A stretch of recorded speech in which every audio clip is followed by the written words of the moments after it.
C'est si amusant de faire des consécrations d'enfants. C'est mignon.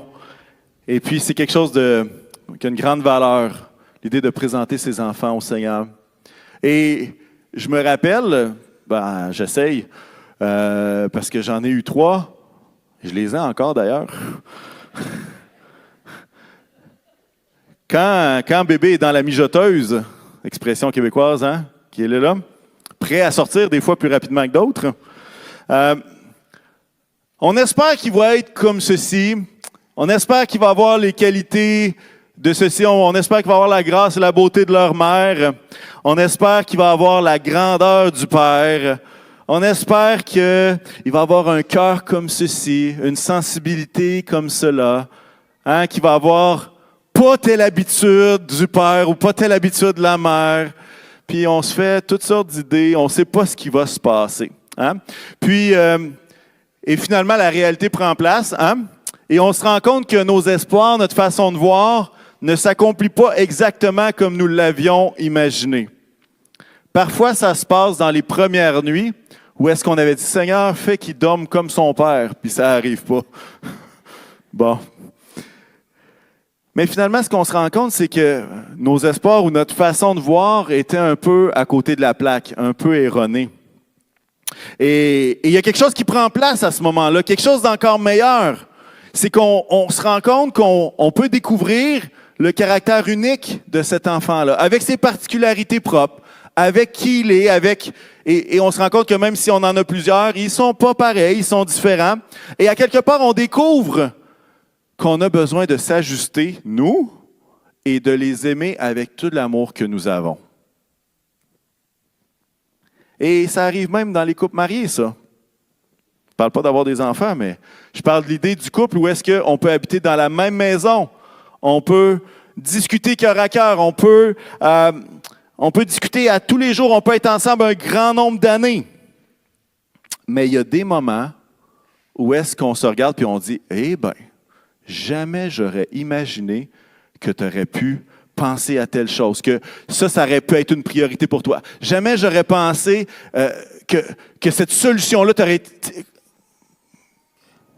Jamais j'aurais imaginé. » Parce que vous savez quoi? De la même façon qu'on peut se faire des idées sur comment va être notre enfant, on fait la même chose avec notre époux, notre épouse. On a des attentes sur ce qu'elle devrait être. Et parfois, on met l'autre dans une petite boîte en espérant qu'elle respecte le cadre de cette petite boîte-là qu'on a créée, qu'on s'est imaginée. Et j'aimerais vous partager une phrase que l'on dit, moi et mon épouse, au cours de préparation au mariage, qu'on donne une fois de temps en temps, qu'on aime beaucoup donner d'ailleurs. Et je vais le lire pour m'assurer que ça soit bien dit. Quand on se marie, on a l'impression de bien connaître l'autre. Mais plus ça avance, et plus je réalise que je dois aimer l'étranger qui dort dans le même lit que moi.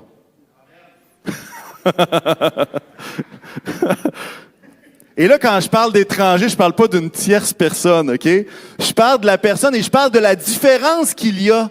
Et plus les années avancent, et plus finalement on se rend compte qu'on est différent. On ne pense pas pareil, on n'a pas le même background, on n'a pas les mêmes référents, les mêmes références, on n'a pas les mêmes réflexions, les mêmes expériences de vie, les mêmes priorités. Vous savez quoi? C'est merveilleux ainsi. C'est la beauté de la chose. C'est vraiment la beauté de la chose. On a beaucoup de choses qui nous rassemblent, mais nos différences sont tellement précieuses.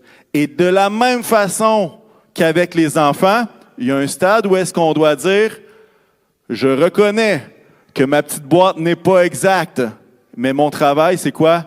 C'est d'aimer avec tout l'amour que j'ai, d'accueillir l'autre. » Vous dites « Ah ouais, c'est ça le mariage? » C'est merveilleux. Mais ce n'est pas toujours comme on imaginait.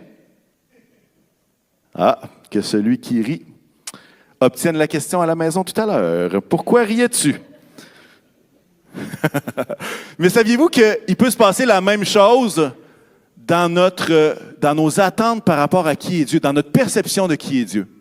Saviez-vous que parfois, nous aussi, il nous arrive de mettre Dieu dans une boîte et d'espérer qu'il reste dans cette boîte-là?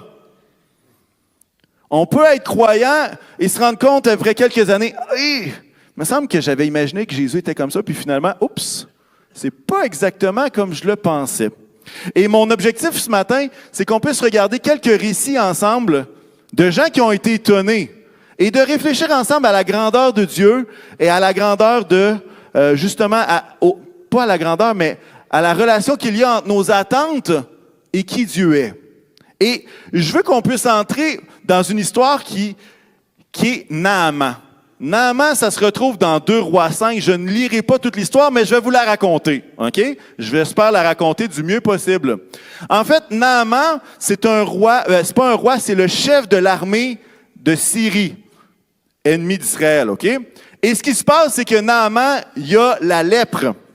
Et dans une des expéditions contre Israël, il avait pris avec eux une jeune fille qu'ils avaient rapportée chez eux comme une servante. Alors, il y a une petite fille, on ne sait pas trop quel âge elle avait, pas vieille. Et puis là, elle était la servante de la femme de Naaman.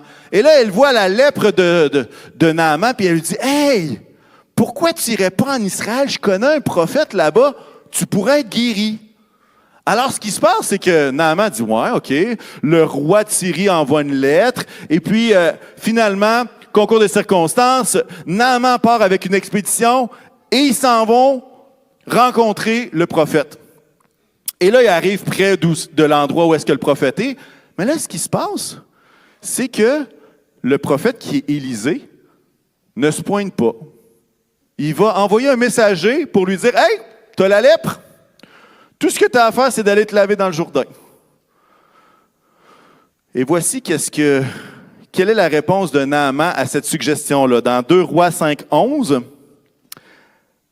Naaman fut indigné et il s'en alla en disant, « Je me disais, il sortira en personne. » Ça, c'est le prophète. Le prophète va sortir en personne vers moi. Il fera appel au nom de l'Éternel, son Dieu. Il fera un mouvement de la main sur l'endroit qui est malade et guérira ma lèpre. Naaman est fâché que le prophète ne soit pas venu le voir, mais il est fâché aussi de la solution que le prophète lui demande de faire. Naaman est béni parce qu'il y a des gens qui sont avec lui qui disent « Hey, pourquoi tu es fâché? Si le prophète t'avait demandé quelque chose de difficile, tu l'aurais fait. Là, il te demande quelque chose de facile, puis tu chiales. » Mais Naaman avait une conception très arrêtée de qu'est-ce qui devait se passer. Il fallait qu'il y ait quoi? Il fallait qu'il y ait un prophète qui se pointe. Il fallait qu'il touche ou à la limite qu'il fasse un mouvement. Il fallait qu'il y ait ci ou qu'il y ait ça. Puis là, c'est sûr que je vais être guéri. Au final, il va dire, « Hey, il y a des super beaux fleuves en Syrie. Pourquoi qu'il m'envoie dans le Jourdain, cette espèce de fleuve d'Israël? Qu'est-ce que c'est ça, cette affaire-là? » Finalement, il s'en va dans le Jourdain, puis il est guéri. Et moi, ça me faisait réfléchir au fait de les choses ne se passent pas toutes comme on avait imaginé. Ça vous est-tu déjà arrivé de réfléchir et de penser que même dans une situation que vous viviez, la solution allait arriver de telle façon? Alors là, je suis malade, fait que je vais aller voir le pasteur, il va me mettre de l'huile sur le front, je vais être guéri, je vais donner mon témoignage, merci Seigneur, tout est parfait. Ou, là, il arrive une situation relationnelle dans ma famille, il y a des gens qui se battent les uns contre les autres, alors moi, je suis certain qu'il va y avoir quelqu'un qui va arriver, qui va dire une parole, puis tout va être fini. Est-ce que c'est mal de se faire des scénarios dans sa tête? Ben non, on peut les espérer. Mais en même temps, il y a parfois où est-ce que, plutôt que de prier au Seigneur de régler la situation, on dit au Seigneur quoi faire. On dit, il faudrait que tu fasses ça comme ça. Puis là, hey, si tu veux me dire quelque chose, il ne faut vraiment pas que tu passes par une autre personne de l'Assemblée. Il faudrait que tu me le dises directement à travers un passage. Je vais ouvrir ma Bible. Bang! OK. Ah non, c'est pas ça. Bon, tu ne voulais pas me parler. Je caricature, évidemment. Mais l'idée que Naaman, qui ne connaissait pas Dieu, a utilisé son background, son paradigme dans lequel il était pour considérer qu'est-ce qu'il fallait qu'il se passe, sinon il était déçu et même irrité. Je vous donne une autre histoire. Peut-être vous dites, wow, mais lui, c'est un chef syrien, il ne connaissait pas Dieu, tout ça. On va aller voir l'apôtre Paul, lui. Un passage qu'on a déjà cité. dans 2 Corinthiens 17. Et on se comprend que l'apôtre Paul connaissait intimement Dieu. Hein? On s'entend là-dessus. Et dans 2 Corinthiens 12, versets 7 à 9, va dire la chose suivante. « Et pour que je ne sois pas rempli d'orgueil à cause de ces révélations extraordinaires, j'ai reçu une écharpe dans le corps, un ange de Satan pour me frapper et m'empêcher de m'enorgueillir. » Écoutez bien le verset 8. « 3 fois j'ai supplié le Seigneur de l'éloigner de moi, et il m'a dit, « Ma grâce te suffit, car ma puissance s'accomplit dans la faiblesse. Aussi je me montrerai bien plus volontiers fier de mes faiblesses, afin que la puissance de Christ repose sur moi. » C'est facile de regarder ça avec du recul puis de dire « Hey, wow! Hey, c'est bon, ça, dans ma faiblesse, ouais. » Puis amen, alléluia à ça, OK? Mais est-ce qu'on peut imaginer que l'apôtre Paul ne devait pas prier 3 fois la même affaire ben souvent? Ça devait-tu y arriver que il prend le temps de le noter? 3 fois j'ai prié. Et dans sa tête, sa prière n'était pas « Seigneur, que je sois faible. » Quelle était sa prière? « Seigneur, éloigne ça de moi. » Éloigne ça de moi. Et l'apôtre Paul n'a pas eu le choix d'apprendre une facette de Dieu qu'il ne s'imaginait peut-être pas. Celle qui lui répond « Ma grâce te suffit ». Ce verset-là est un encouragement pour plusieurs personnes qui vivent des situations difficiles, qui ne savent pas tout ce qui va se passer dans l'avenir, et puis qu'il y a des choses qui viennent nous chercher dans notre cœur et même dans notre corps. Ce passage-là est un encouragement énorme. Mais on se met dans la peau de l'apôtre Paul, puis on se dit, ouf, c'est pas ce que j'avais imaginé. Et parfois, Dieu est bon pour changer un peu nos paradigmes, nos façons de voir. J'aimerais vous suggérer que la naissance de Jésus et le ministère sur la terre de Jésus, Jésus était le champion pour changer ou même détruire tous les paradigmes qu'il pouvait y avoir, toutes les façons de penser. Pensez-y.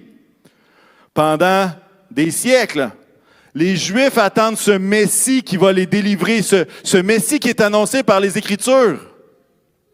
Il naît dans une étable parce qu'il n'y avait pas d'endroit. Il n'y a pas de spectacle, il n'y a pas rien qui se passe. Plutôt qu'être le roi glorieux qui fait partie de la royauté, il est dans une étable avec ses parents, en déplacement. J'imagine Marilyn, j'imagine un accouchement comme ça. Ça doit être assez surprenant. Fais le saut. Mais imaginez le pauvre confort de Marie là, qui a besoin de faire sur un dos down une tonne de kilomètres avec une bedaine sur le point d'accoucher, pas d'endroit, se ramasse dans une étable, un lieu qui n'est pas fait pour ça. C'est quoi ça? Qui dans les Juifs aurait parié là-dessus? Qui aurait dit, voici ce qui va se passer? Personne. Personne. Les anges vont apparaître à qui? À des bergers. Les bergers, ce n'était pas le job le plus glorieux qu'il y avait. Mais là, il y a le Messie tant annoncé qui arrive sur terre. Et les anges choisissent d'aller voir les bergers, de démontrer la gloire et de se réjouir avec eux. Hey, dans notre tête à nous, qu'est-ce qui se passe quand un roi naît? Ben, c'est la royauté, c'est les gens qui sont en autorité qui se réjouissent en premier. Je veux dire, ce n'est pas les boires de Londres qui vont se réjouir de la naissance dans la famille royale. Vous comprenez? C'est pas comme ça que c'est supposé être. Qu'est-ce qui se passe quand il y a une naissance royale en Angleterre? Ben, ils vivent ça ensemble, ils se réjouissent ensemble, puis après ça, ils choisissent probablement un journaliste pour que lui fasse le reste. Parce que les paparazzis sont partout, en tout cas. Mais Jésus brise encore une fois un paradigme. C'était pas supposé se passer comme ça. Il n'y a personne dans la royauté, dans les notables d'Israël qui vont se réjouir de la naissance de Jésus. Vous savez qui va se réjouir? Des mages qui viennent de l'autre bout du monde. Et c'est eux qui s'approchent pour bénir cette famille-là, pour leur offrir des présents. Hérode était bien fâché, mais il ne s'est jamais pointé. Et même, quand Jésus a été consacré, il le disait, hein, Anne et Siméon le disaient, qu'il y avait le Sauveur, puis là, tout le monde était comme, il y avait comme un buzz dans la ville. Mais personne ne s'est pointé. Ça a pris des mages de l'extérieur qui ne connaissaient pas Dieu pour venir rendre les hommages. Et quand on y pense, là, c'est comme, qui aurait parié là-dessus? Qui aurait dit, c'est vraiment comme ça, il faut que ça arrive comme ça? Non.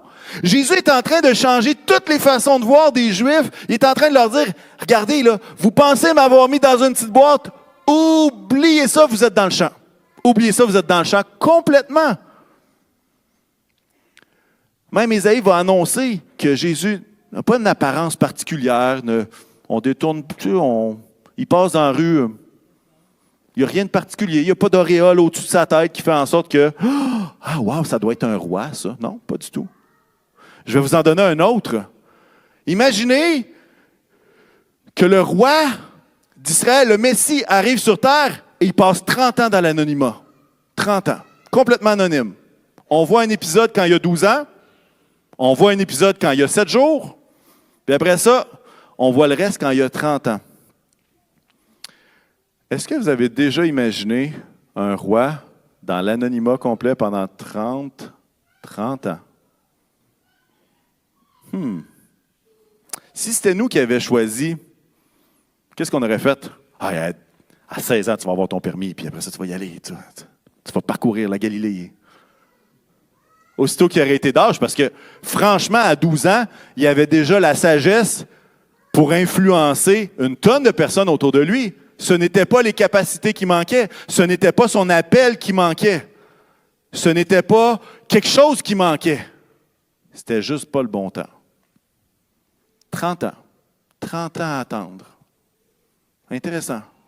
Et encore une fois, imaginez les Juifs qui sont là, qui disent, mais il est où le Messie? Il est supposé être... Il est né il y a 25 ans, puis on ne le voit pas. Qu'est-ce qui se passe? Jésus a des pensées, Dieu a des pensées au-delà des nôtres. On va dire ça comme ça. Et lorsqu'il a commencé son ministère à partir de 30 ans, pourquoi est-ce qu'il n'a pas fait son ministère pendant 10 ans plutôt que 3 ans? Je ne sais pas. Mais il a brisé un autre paradigme, une autre façon de voir. C'est que lui, les lépreux, il allait les voir. Lui, les pécheurs, il les accueillait. Il a choisi 12 disciples. Vous savez combien qui étaient des notables en Israël? 0. 0. Il a pris des pécheurs. Il a pris des collecteurs d'impôts. Il a pris même un zélote qui faisait partie d'un parti politique. Et d'autres qui sont juste anonymes.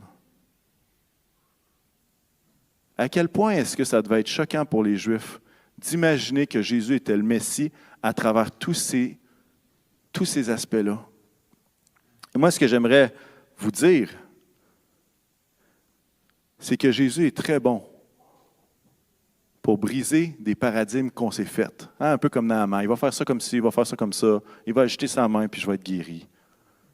Parfois, dans nos vies, où est-ce qu'on a ces petites boîtes-là?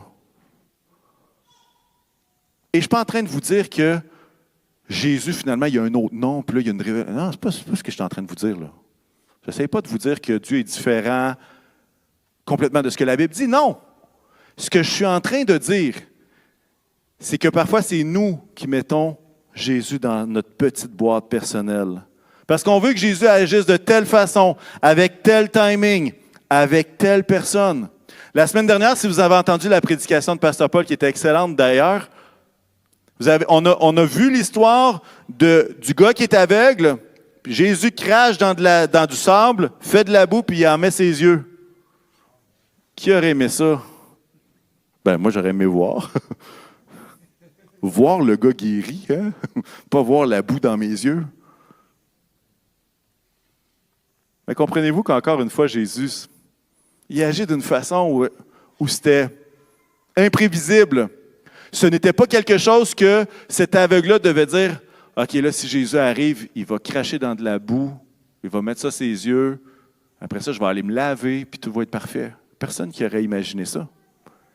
Et j'aimerais vous suggérer que Dieu veut agir d'une façon que vous n'imaginez pas dans votre vie.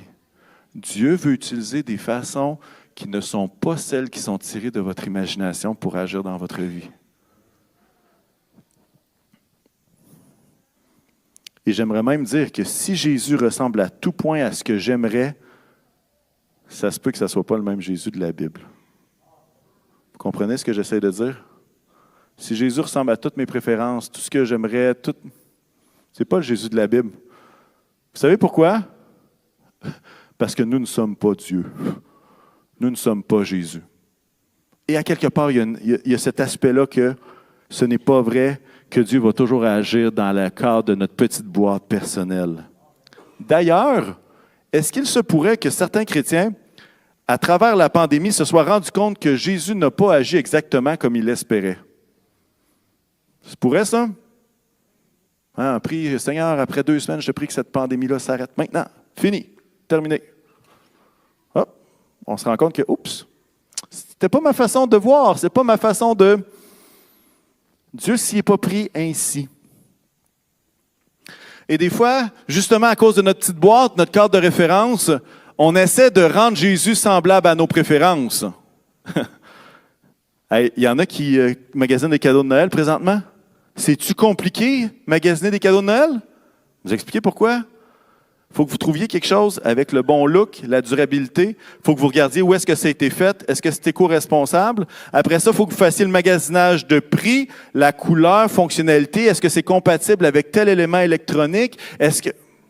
Misère. On achète une carte cadeau, c'est bien plus simple. Non. Mais ce que je veux dire, c'est que c'est tellement complexe, il y a tellement d'éléments. Mais je fais le lien avec le piège d'essayer de faire fitter Jésus dans nos préférences. Je veux prendre ceci. Ah non, pas ça. Je veux prendre ceci, pas ça. Je veux prendre ceci, pas ça. Ah, je veux un Jésus qui est telle affaire, telle... Puis là, on essaye de créer un Jésus dans nos préférences. Et on voit ce même phénomène-là, même dans l'Église.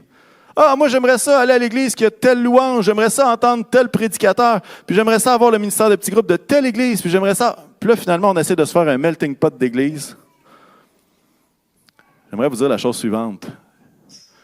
J'aime que notre Église soit imparfaite. J'aime ça. Vous savez pourquoi? Parce que ça ne dépend pas de nous. C'est Dieu qui agit au milieu de nous, à travers notre imperfection, dans nos faiblesses, dans les choses qui vont bien, dans les choses qui vont mal. Mais une Église, c'est une communauté de foi, non pas un magasinage de caractéristiques qu'on aimerait ou qu'on n'aimerait pas. L'Église, c'est une communauté de foi qui sont connectés les uns avec les autres pour atteindre le cœur de Dieu et rester dans cet amour de Dieu-là ensemble. Essayons pas de changer Dieu selon nos préférences, mais j'aimerais vous suggérer la chose positive, d'apprécier le mystère. Vous savez que dans notre société, l'ambiguïté, l'incertitude, pas savoir comment Jésus va fonctionner, c'est pas quelque chose qu'on aime, hein? On aime avoir des certitudes, c'est prouvé, c'est ci, c'est ça, c'est carré. On n'aime pas le mystère. Mais moi, je pense que chaque croyant devrait apprécier le mystère. Apprécier le fait que Dieu est tellement grand que je ne peux pas le cerner. Si je sers un Dieu que je suis capable de deviner, il se pourrait bien que ce ne soit pas un Dieu qui mérite d'être adoré. Je ne sais pas si vous avez catché ça. Si je suis capable de tout prévoir ce que Dieu va faire, si je loue un Dieu que je suis capable de deviner sur les moindres éplats de couture, ce pourrait bien que ce soit un Dieu que je n'ai pas le goût d'adorer parce qu'il n'est pas assez grand. Ésaïe 55, 8 et 9 va dire quoi?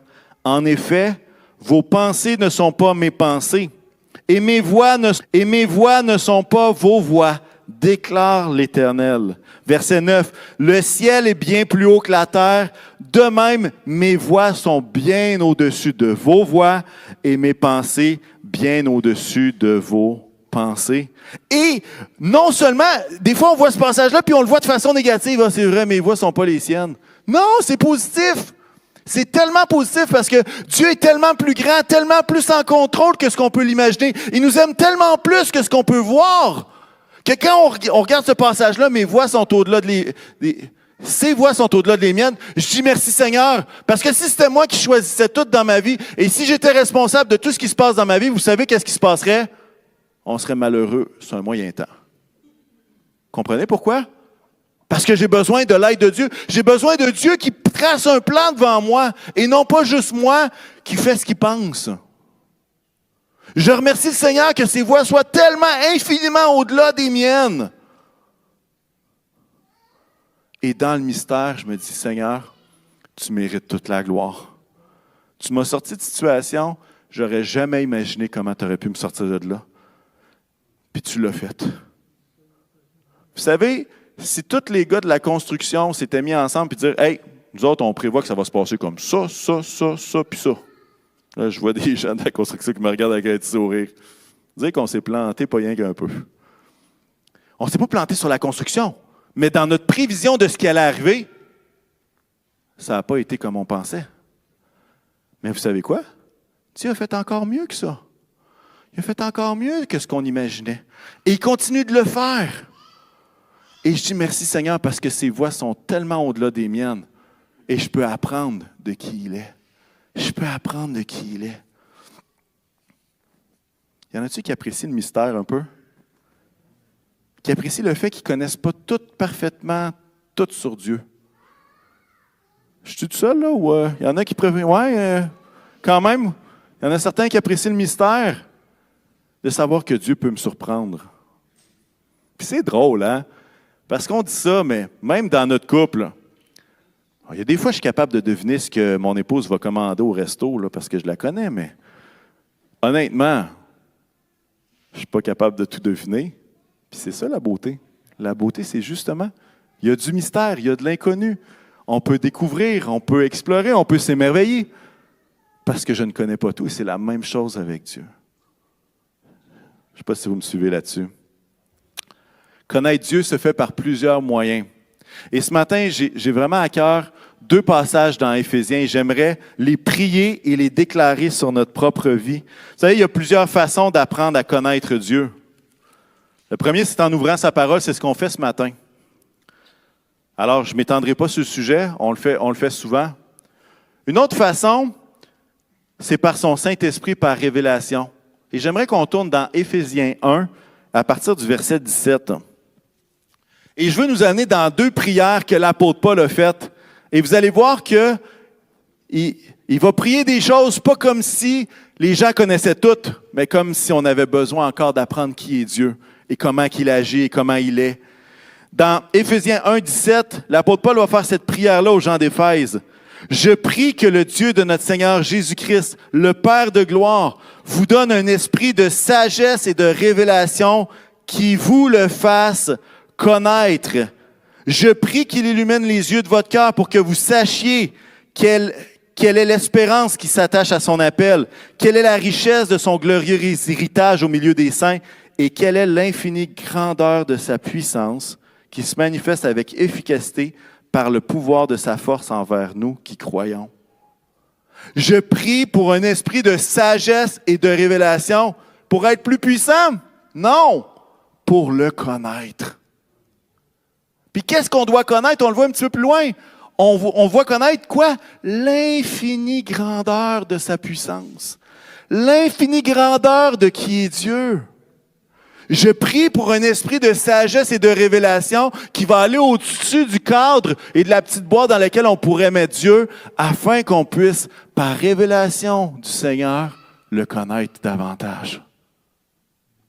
Je prie pour un esprit de sagesse et de révélation. Maintenant, vous dites, ouais, là, faut faire attention avec les révélations. Absolument. Je suis d'accord avec vous. Si ça dit le contraire de ça, oubliez, c'est pas une révélation, c'est un autre nom pour ça. C'est du n'importe quoi. OK? Vous comprenez? L'idée d'un esprit de sagesse et de révélation, c'est pas d'avoir une révélation qui nous dit que finalement c'est Bouddha, là. C'est pas ça pantoute, là. Il faut que ça soit en lien avec ce bouquin-là, avec la Bible. Mais, est-ce que c'est juste par notre intelligence qu'on apprend à connaître Dieu? La réponse, c'est non. On a besoin que l'Esprit illumine notre cœur afin qu'on puisse le connaître. Mais il utilise un autre moyen, puis je veux amener une autre une autre prière de l'apôtre Paul dans Éphésiens 3, 2 chapitres plus loin. Et connaître Dieu, ça passe par les frères et sœurs dans la foi. On va lire cette prière-là à partir du verset 16. C'est moi qui m'ai mêlé. OK, je prie, oui. Je prie qu'il vous donne, conformément à la richesse de sa gloire, d'être puissamment fortifié par son esprit dans votre être intérieur, de sorte que le Christ habite dans votre cœur par la foi. Je prie que vous soyez enracinés et fondés dans l'amour pour être capable de comprendre. Écoutez bien ces 4 mots-là. Avec tous les saints. Ça, c'est toutes nous autres, ça. Avec les frères et sœurs. Afin de comprendre avec tous les saints quelle est la largeur, la longueur, la profondeur et la hauteur de l'amour de Christ. Et de connaître cet amour qui surpasse toute connaissance, afin que vous soyez remplis de toute la plénitude de Dieu. Je prie que vous soyez enracinés, fondés dans l'amour, afin de comprendre avec tous les frères et sœurs à quel point est-ce que son amour ne peut pas être mis dans une petite boîte. Parce que qu'est-ce qu'on lit de ce passage-là?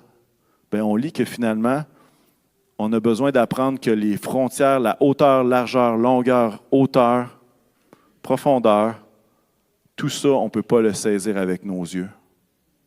C'est au-delà de nos capacités.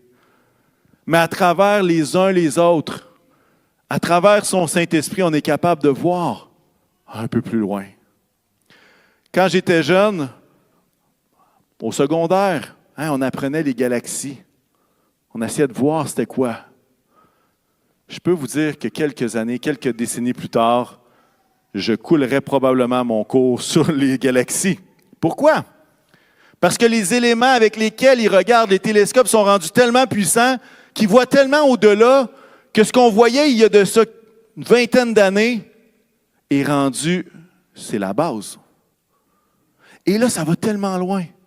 Et moi, je me dis, quand je regarde la grandeur des galaxies, je me dis, à quel point est-ce qu'on peut comprendre que Dieu est infiniment plus grand que ce qu'on peut imaginer? Je me rappelle au secondaire, on voyait ça, puis on était comme émerveillés. Ah, l'univers, c'est grand. Puis là, on regarde ça encore aujourd'hui, puis on dit, ouf, l'univers est grand. Puis vous savez quoi?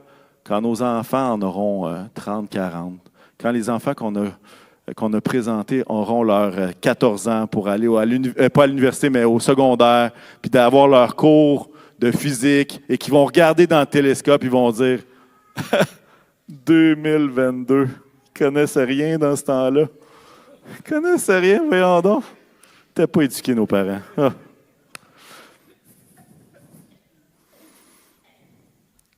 Je prie que vous soyez capables de comprendre quelle est la largeur, la hauteur, la profondeur, la longueur de son amour. Et moi, c'est ce que je veux prier pour nous. Je ne suis pas en train de dire, voici, moi, j'ai compris Dieu. J'ai tout compris de Dieu. Je vais vous l'enseigner. Non.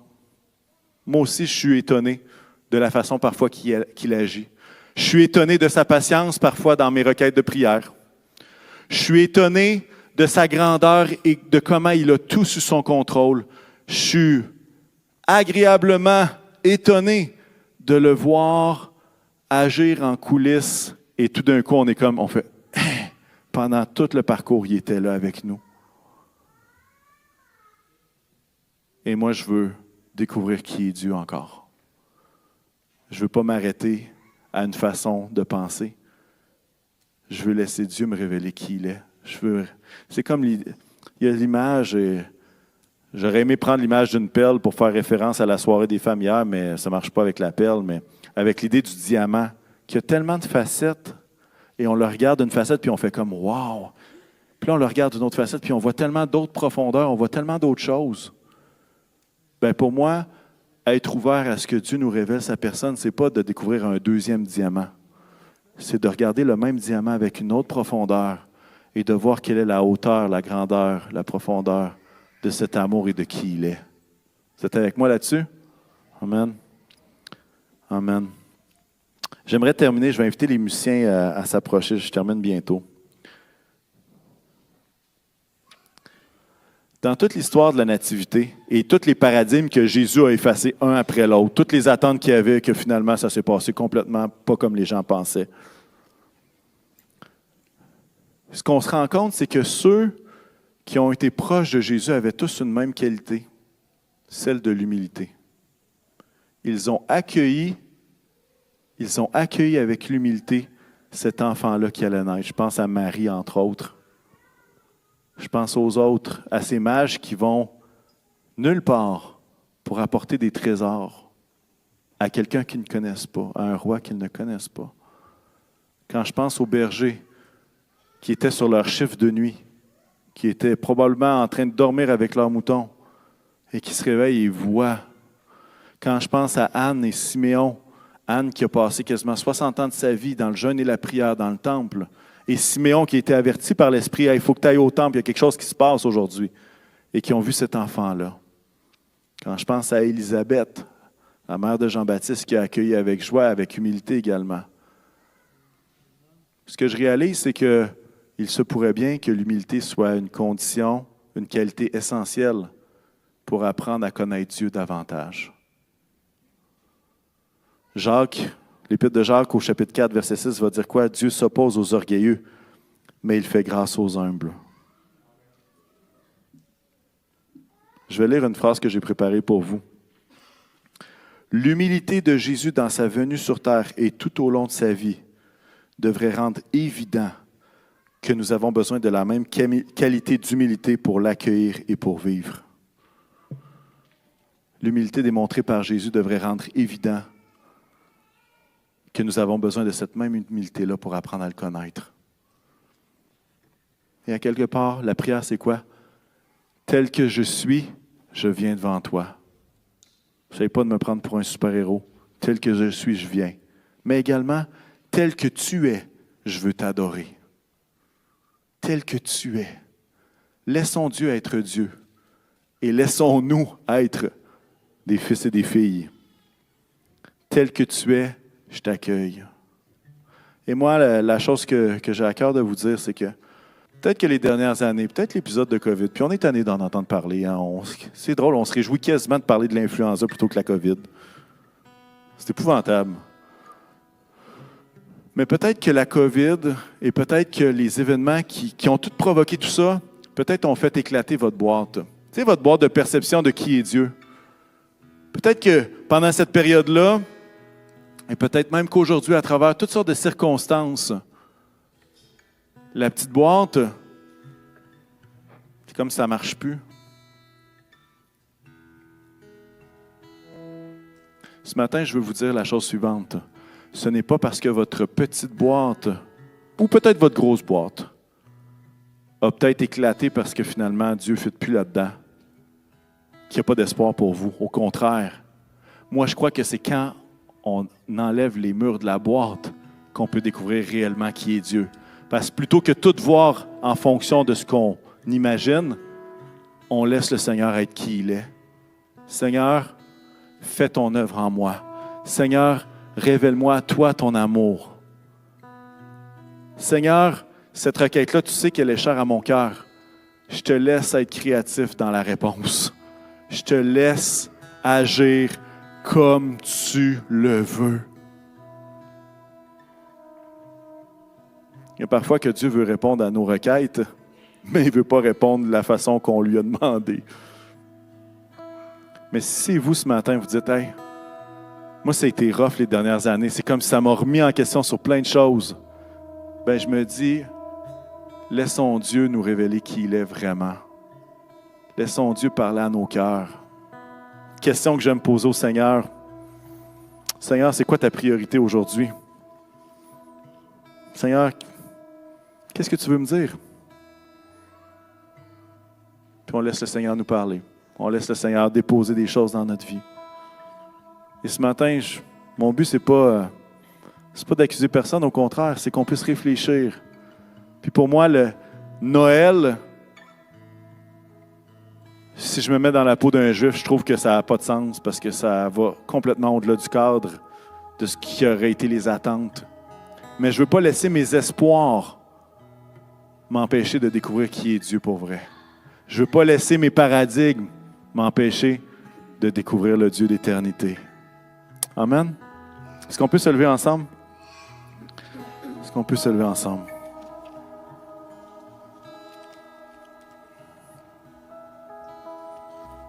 Seigneur, tu nous connais mieux que nous-mêmes. Tu nous as créés. Et Seigneur, toi seul es en mesure de voir l'immense différence entre toi, ta grandeur et nous qui nous sommes. Mais Seigneur éternel, ce matin, nous voulons nous présenter devant toi tels que nous sommes. Et Seigneur, notre désir, c'est de te connaître davantage, c'est de te connaître mieux, Seigneur.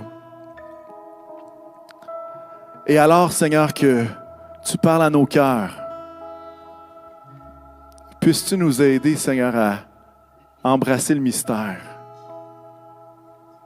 À ce que même si tout n'est pas dans la certitude, qu'on puisse apprécier le fait que tu es infiniment plus grand, que tes pensées sont infiniment plus hautes que les nôtres, que tes voies sont infiniment différentes même que ce que nous, on pourrait avoir. Mais Seigneur, c'est pour ça que nous t'aimons. C'est parce que tu es le Dieu qui contrôle toutes choses. Tu es le Dieu qui nous aime parfaitement. Tu es le Dieu, Seigneur, qui se révèle dans ta parole, qui nous fait vivre de nouveau. Alors, Seigneur, je te prie ce matin pour un esprit de révélation et de sagesse, qui pour tous les frères et sœurs, ceux qui nous écoutent en ligne, ceux qui sont à la maison ce matin, qui puissent nous faire connaître davantage qui tu es. Et je te prie, Seigneur, qu'enracinés dans l'amour, on puisse également découvrir l'infiniment grandeur de ton amour pour nous. Puisses-tu être glorifié dans nos vies, Seigneur. Et puisses-tu prendre toute la place qui te revient. Je le demande dans le nom de Jésus. Amen. Amen.